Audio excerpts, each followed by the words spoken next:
All right, well, gentlemen, thank you very much. We're going to continue with a bit of a walk here before we come back to you and our matchup. So please, if you're sitting at home, follow me. We have quite a bit to show in this beautiful studio. And look what I have found. It's Devin Emzo Becker. How beautiful are you today? Why, thank you. I think everything's beautiful today, but what is most this of all, station? Yes, the telestration station, as you said. This is something that I think everyone's wanted for a long time, but we finally got it here today so we could take a closer look. Some of the plays, some of the strategies that are being played, you know, where are people moving through, how are they planning to go, even taking a look at stuff like where are they looking, different perspectives that we're normally able to get during the game, because obviously a lot of the game first person, you're able to you're missing a lot of the strategy, a lot of the plays, but also the casting can only catch so much. So this gives us a moment after each match to just kind of pause and reflect on why the team that won did and those critical points. Exactly, and there's very various rounds that kind of decide things, and this was definitely one of them here during the game. But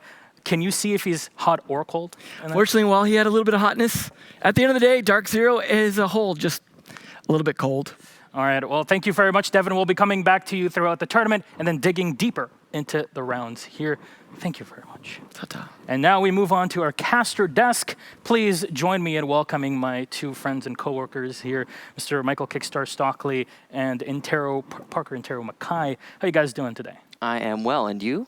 No, I'm pretty darn good. I'm happy to see you here. I haven't seen you since Milan, actually. It's been a while. And you, Interro? I'm doing really good. It's nice to be in America. It's nice to be in North Carolina. I've been getting a tan on because it's been so hot and so bright out, and it's nice for a good Canadian boy like me. No, there's quite a bit of food here to go around, for sure. I wonder if people that are here at Raleigh are experiencing the city as best as possible. It's been fun to walk around. It's a really walkable city. The downtown core is pretty nice. We've been walking most places that we go to for food, for shopping, etc. It's been great. Let's kick it off. On to you.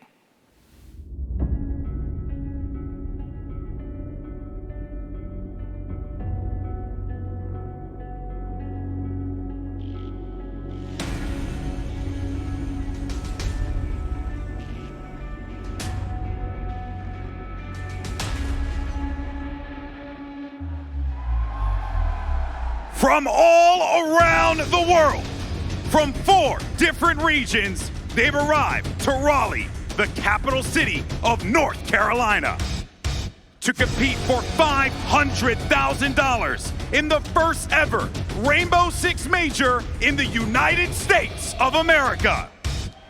After a grueling group stage, fan favorites have been sent home. An entire region lacks representation, and only one team is left standing for Latin America. With 20 matches and countless maps played, finally, we are able to present the best teams who managed to compete in the double elimination bracket and make it this far. It is a great honor for us to invite to the stage the participants of the Raleigh Major 2019.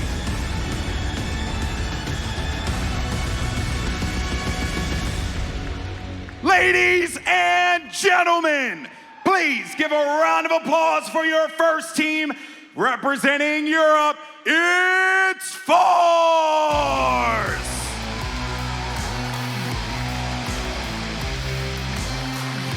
The lineup: Pasha, Rask, Shockwave, Kama, and WTG.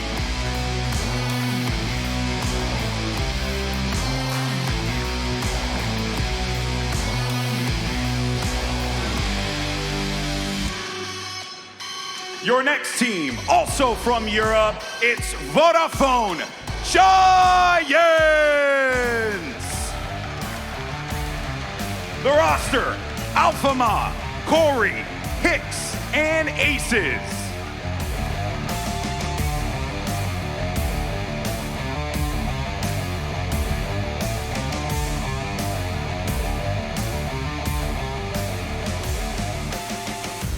And your first team from North America, Space Station! The roster consists of Thinking Nate, Rampy, Bosco, Folks, and Chala.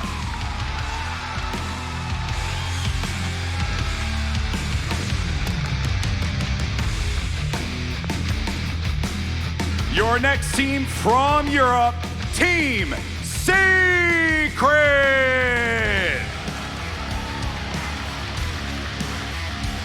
lineup: Funkers, Elms, Meepy, Farrell, and Leon Gibbs.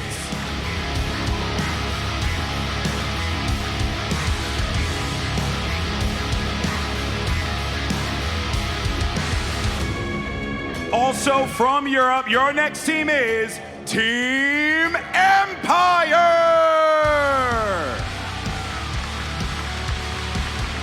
Joystick, Dan, Karjeka, Shepard, and Scyther.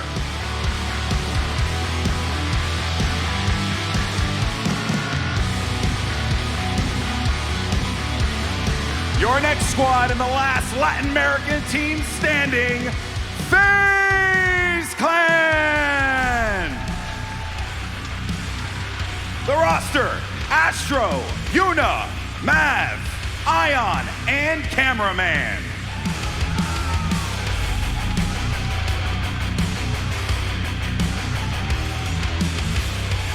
Your last North American team, it's TSM!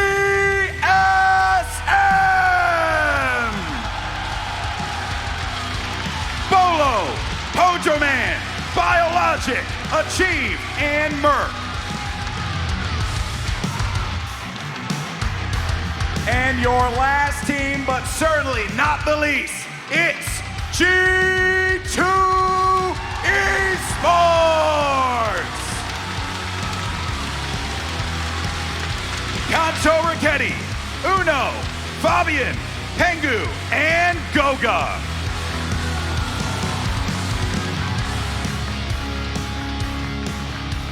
Ladies and gentlemen, put your hands together one more time for your top 8 teams.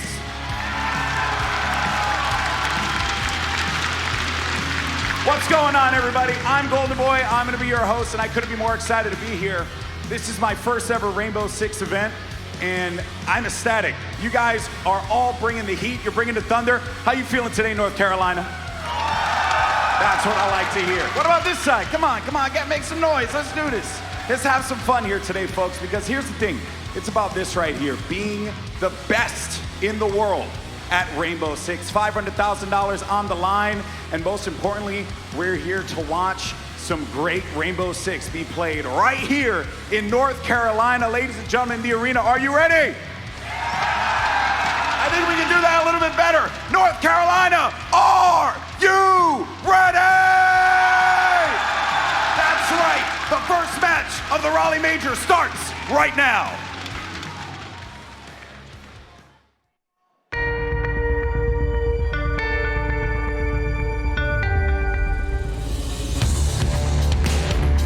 It's just insane. I don't felt like we that good.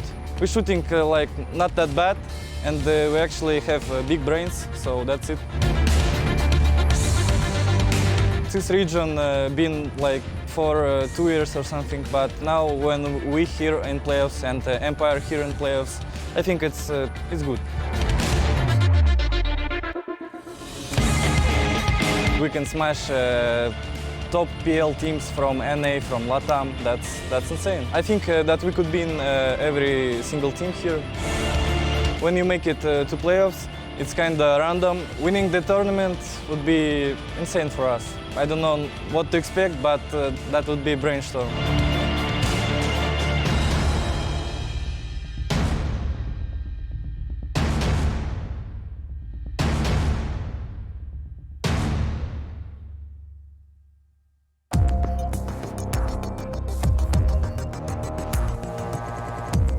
So our trip into the group stage has been a bit rough. We faced EG as a decider match for the group stage. It was probably one of the best matches we've played this year. Well, we are extremely motivated for the playoff, especially for Aces and Alphama, because it's going to be their first ever stage on a major. We didn't really prepare many strats for this event because we had to do a role change. We didn't really have the time to prepare new strats for that, but we've got some. Hopefully we can bring the major to, well, Spain, because Vodafone Giants is a Spanish organization, so we would be really proud of that.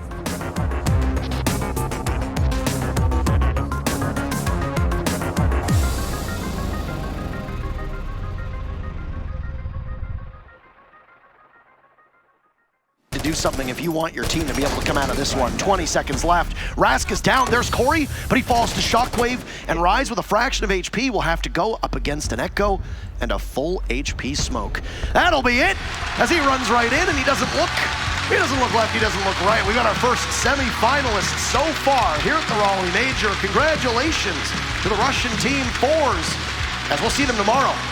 They face the winner of G2 versus TSM. It's a triumphant performance over the Giants, as they will be the Giant Killers or the Giant Slayers. So, we saw a glimpse of the Giants there right at the end, but it was too little too late, as they could not stand against forZe. A beautiful job there from the Russians, and a well-executed first set in these playoffs.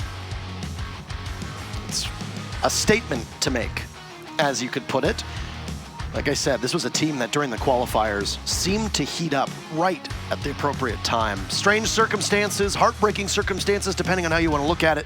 But forZe gets past Vitality and then faces off against Chaos and surprises a lot of people with a 2-0 victory, and then skates out of the groups first overall with 2 victories, 1 over FaZe and 1 over Dark Zero. And this is a team with minimal international experience.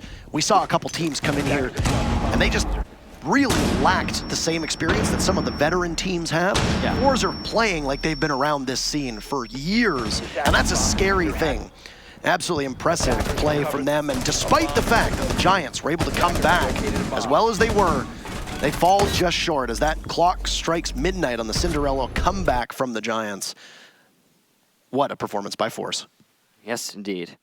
Well done to forZe, and impressively done. We will toss to an interview with the winners and Alex. All right, thank you so much, guys. Give it up one more time for forZe. What a performance there, man. Wow. Joined here by Pasha.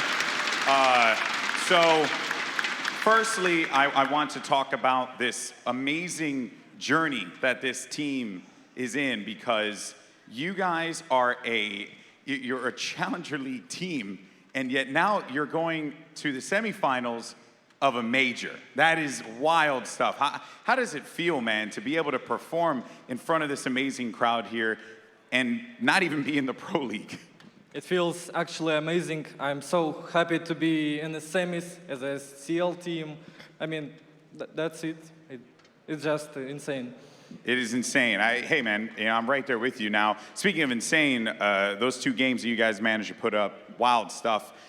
Talking about game 1, you guys ban Mira every single time. Why do you go for the Mira ban all the time? It's just a game-changing operator, and it's really annoying. So why not? Why not?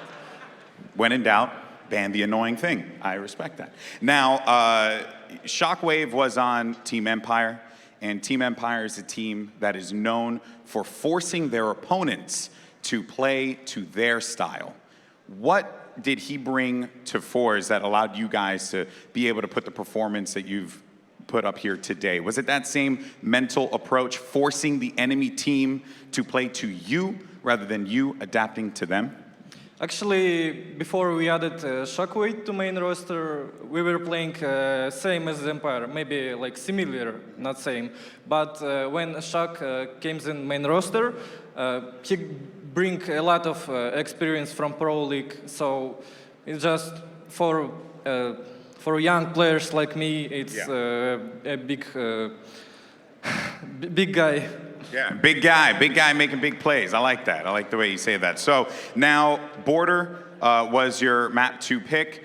You dominated. I was talking to the secret guys in the back. They said 6 rounds in a row, something that you don't see every day that you managed to put together. I was going to ask you the question, why Border? Why you guys picked that map? I think it answers my question with how you played, but I want to get your perspective. What makes Border such a great map for forZe?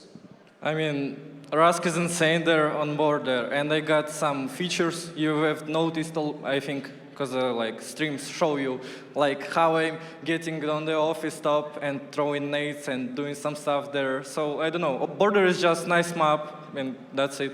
I like that. Border's just a nice map. All right, so I talked to you before the show, and you guys were saying to me, forZe, you're going to go top 4. Now you've made it. You're here. You're top 4 now. You're going to win the whole thing? I hope so. All right, I like that, man. Thank you so much, brother, for your time. Really appreciate it. Guys, give it up one more time for forZe and Pasha. Des, send it over to you. Are they in the playoffs, but they're in the semifinals for their first ever event outside of the Russian Major League, and it's an international line. That's huge. And they just won against one of the top EU Pro League teams. Knocked them out. Honestly, I just cannot wait to see how they do in their upcoming game in the semifinals. Gentlemen, thank you very much. I think it's time to break things down even deeper with our resident expert. So let's walk on over to the telestration station. We have to name it something even better. So please, if you're on Twitter, if you're on Reddit, give us some names. Maybe we'll use them officially. But Devin, we're back to you. Please.